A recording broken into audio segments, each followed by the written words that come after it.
Welcome back, and joining me now is our special guest on the show today. Welcome to the Fatu Network once again, Mr. Nyang Njie. Good afternoon, thanks a lot. Thank you very much for honoring our invitation. Now let's go straight to business. Our source in the central bank says that Gambia's national debt stands at a whopping $88.9 billion, with debt to GDP rising to 85% according to this person. I mean, does this have any significant effects on the economy? Absolutely, it has quite a significant impact on the economy. Why? Debt is not a bad thing, but there's what you call debt sustainability. Being able to have threshold of debt that you can still pay and still use money for development purposes. But unfortunately in the Gambia, that's not the case. And around 2017, Gambia had what you call a sustainable debt level. But that has changed quite significantly because the Gambia embarked heavily on public infrastructural projects that were not funded by donors but Gambia GLF, the Gambia Local Fund, which is the budget. And that is through borrowing. And what this has done, it has bloated the debt. So when we fix a budget, and when they say debt to GDP ratio, it means let's say today the debt to GDP ratio is 80%. Yes. It means for every $1 that GRA collects, 80% of it, 80 bututs represent the debt we owe. So, if we are to pay back, then there won't be much left for agriculture, education, health. And that's why the country is in what you call a debt stress. And the only way out of the debt stress is for government to tame the fiscal operations of government, reduce expenditures. We will get back to that, but I mean, going by these statistics, one would say that the country is already facing the risk of debt distress.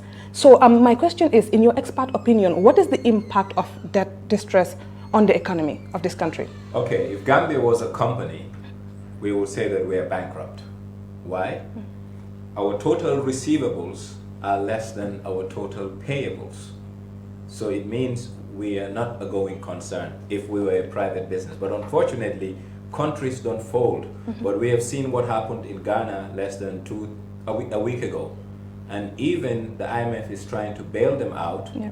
Now creditors are rushing, trying to tell Ghana you need to pay. So the impact to the economy is quite significant. And the most significant aspect of it is what it takes away from the budget. It takes considerable amount of resources. And to make matters worse in the Gambia, when we owe debt, it means government is collecting money through you and me by way of T-bills. And when these T-bills mature and they're due to pay, government roll them over again. It means I give government $1 million, 20% interest rate, for example. They owe me $1,200,000 come end of the year. But at the end of the year, most of the time people roll over. So now I have $1,200,000 that government has rolled over. They didn't give me cash, but now they have an IOU. And this is very bad for the economy, and it's affecting everybody. But what's going to happen next is the crowding out also. Because when government needs more than the private sector, government borrowing is easier for the banks. Why? It's risk-free. When you borrow money to the central bank, you can go to bed, sleep, knowing that your monies are safe. Compared to the bank trying to give money to a businessman who can fold, you trying to sell the house. So it's risk-free investment. And banks tend to like it. And when they do that, it creates a moral hazard. The moral hazard is banks don't easily want to lend to the private sector, and the economy will not grow. So right now, the government is beginning once again to compete with the private sector for resources. So now, recently we've seen almost a daily spike in the prices of commodities, especially food. The governor of the Central Bank of the Gambia, Boa, said a couple of months ago disclosed an exponential rise of 11.7% from 8.2% of the inflation rate in March 2002 to April 2002. So according to the governor... 2022, right. 2022. So according to Boa Saidi, food inflation is primarily responsible for the surge in inflation rates as food inflation jumped from 9.2% in March to 11.6% in April. So what I want to know is there any relations between the prices of food and inflation in general, and does it affect the lives of the people? See, I think the global economy is in crisis. But in as much as the global economy is in crisis, countries need to take the requisite measures to safeguard their food chain, their food supply, and their populations. It is true, once again, that food inflation globally is now double digits anywhere you go in the world.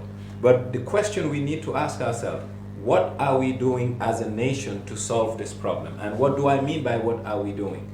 What policy measures is government putting in place? This is the time for the government of the Gambia to implement an import substitution strategy. If you look at Gambia, you look at our current account, exports minus imports, you know that most of what we consume comes in. So we're exporting less but buying a lot outside. Why is it that the government of the Gambia is not looking for substitutes for vegetables coming from Morocco, Senegal, and beyond? Why is it that the government of the Gambia is not trying to find substitute for the Don Simons and others which can be made locally? Why is it that the government of the Gambia is not trying to look for substitute for dairy product, milk, etc.?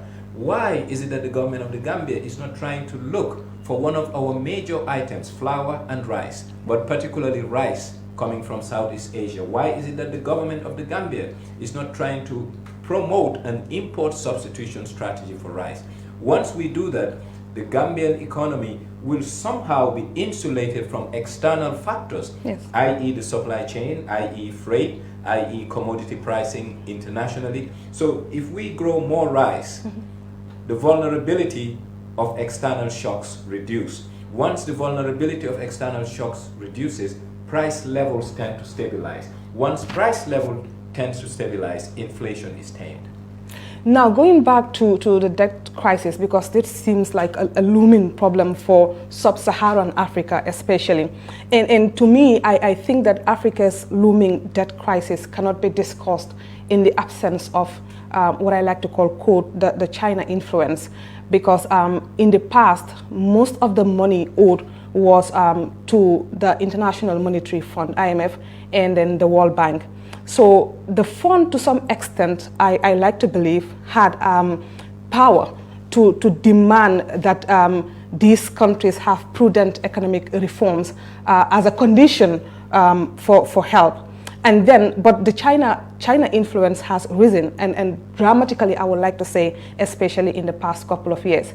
And the thing is that they don't seem to put much emphasis on good governance. How does this influence impact African economies at large? Well, before I get to that, we need to put a context. Yeah. Africa in general has been bailed out in the late 90s, early 2000s by a program called HIPIC, Highly Indebted Poor Countries. Yes. You had HIPIC 1 and HIPIC 2. And Gambia went through debt relief. And that's how the government of the Gambia ended up owning Kairaba Hotel, because it was a Norwegian loan. Once it was time to pay, Norway let it go and the asset reverted to Gambia. Our debt levels were manageable. Yeah. Gambia got to a point, we were on schedule for our debts and it was not a distress on our expenditures. Now, China in the equation mid 2000s. Yes. What happened? Conditionalities were out of the way. All China wanted was resources. And China didn't want to politically interfere. So basically, conditions were not there. And there was no prudence in African countries in lending. And now we have seen the damage done by China aid, money from China or loans from China. So is it the responsibility of the World Bank and the IMF? My answer is no. Because countries have a responsibility to diligently manage their resources. It's a shame that I'm not only talking about Gambia, but across the board, especially East and South Africa, what we have seen and how China has taken a grip of those economies, that our leaders are reckless, our leaders are immediate term, they don't even think of the medium term. And right now, the whole continent is in a debt disarray. So what can we do going forward to change? I think that's what we need to ask ourselves. We need fiscal prudence. We need to change and manage the fiscal dominance we have seen in our economies. Now I will narrow it down and bring it home in the Gambia. If you look at the total debt stock from independence to date, and you look at Adama Barrow's total debt stock for his presidency relative to the overall debt, it's not sustainable, and if he were to stay at this rate before this term finishes, unless expenditure is curtailed, we are going to see problems. And the reason why is, when you borrow money, you should find funds and match them to projects that are self-liquidating. Today, if you borrow and build a bridge and you put a toll on the bridge will pay for itself. Yeah. That is good borrowing. But if you borrow money and most of what you borrow you end up spending in recurrent expenditure, you're not helping because it doesn't yield any productive return. So in the end, we need new resources to pay for monies we have spent. And when you spend money on air tickets, rent, per diem, it's money that fizzles. So you need new money to pay because it's not bringing in anything. And that's why I think we need a strong Minister of Finance who will look at the executive in the eye, particularly the president, say, yes, if wishes were horses, all beggars be riding. Equally, Gambia as a going concern cannot afford all of these things, but we need to prioritize our priorities. And in prioritizing our priorities, we need what you call deferment. Some of the development aspirations we have, we need to defer them until there is a better economic outlook globally, regionally, and nationally. And right now, what the government needs to focus more is on social programs. I've been saying this and I will continue to say it. Politics is a way to effect change in country, but social disillusionment also is a way to effect change in a country. And a hungry man is an angry man. And what I'm seeing in the country as it relates to price hikes, it may get to a point, people power will show government what time it is. Absolutely. And African leaders seem to have a great appetite for loans, as we can see right now, oftentimes ignoring the heavy servicing that comes with it, and also the immediate, macroeconomic implications and subsequently economic growth and development. I mean, how significant is it for the continent to have, proper fiscal policies to make sure that, these things are properly handled? Okay, I'm going to link this again to the West Africa Monetary Zone that has been highly talked about of us having an echo. Yeah. The very reason why that currency cannot take foot is because of fiscal dominance. Each country, each government want to borrow from their local central banks. So if we have a monetary union today, you have one central bank. The central bank has what you call convergence criteria. You cannot borrow more than X% of your previous year's budget. Deficit financing cannot be more than this. So that curtails the hands of these governments. And these are the reasons why our debt has been growing, because we don't have parameters that are acceptable internationally. We're just doing what we think we want and what the IMF and the World Bank can just put a slap, on our wrist. So right now, we need leaders who are conscientious. We need leaders who are thinking about the future, because what this particular government has done, they have leveraged the lives of Gambians yet unborn, because $25 billion that has been borrowed is not going to be paid by me and you. It will be paid by kids that are not even born today. And if we invested those things that are yielding positive growth, they wouldn't mind, because it would have been an investment. But if we spend it on our lifestyle, i.e. travels, paying for embassies, paying for per diems, we're not helping those people yet unborn, and we're putting a burden on their back. So the country cannot and will not develop, and that's why the arrested development has been here before Jammeh, during Jammeh, and that culture hasn't changed. And it's that culture that should change to make sure that progressive and sustainable economic development takes root. And just talking about development, I want to touch on the ongoing OIC project. I know you've worked with the OIC before on the communications department, and just a few days ago we've seen the Gambian leader saying that basically work is not going as it is supposed to. Do you have any idea or do you have any confidence in this project that Gambia will in fact hold the OIC conference? Well, whether they will hold it or not, it's a political decision left with the OIC Secretariat, not the Secretariat here, but in Jeddah, right, whether they will allow Gambia. But people need to understand that it's Africa's turn to host. Okay. And Gambia volunteered to host, and Africa as a region supported Gambia. The date has been changed twice. Right. There's been 2 deferments. And why? Planning. Resources have been made available for these roads. But the procurement process has been cumbersome, and timing is not on their side. When you're doing road construction, your biggest enemy is rainy season. Why? Because the majority of road construction work is compaction, making the road very hard. Right. And when it rains, the soil is soft. When the soil is soft, when heavy equipment goes on it, it opens it up. So whether work is slow or not, come end of this month, it's going to be very difficult till mid to end October for serious work to take place. What has happened? In my view, the planning is poor, and meddling in procurement processes took a lot of time. Who is to be awarded, who to compete, and this is why things are not done right. You see, politicians should have a dream. Technicians should execute the dream of these politicians. But when politicians and technicians happen to be strange bedfellows and they sleep on the same bed, this is the end result, and that's why where we found ourselves today.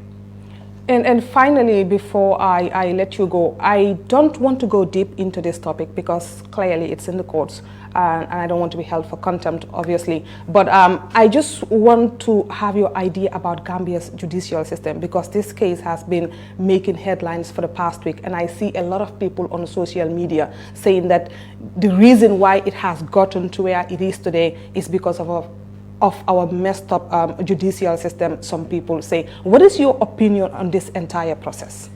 Well, I think the Gambian judicial system has evolved and evolved positively over time, especially post Yaya Jammeh.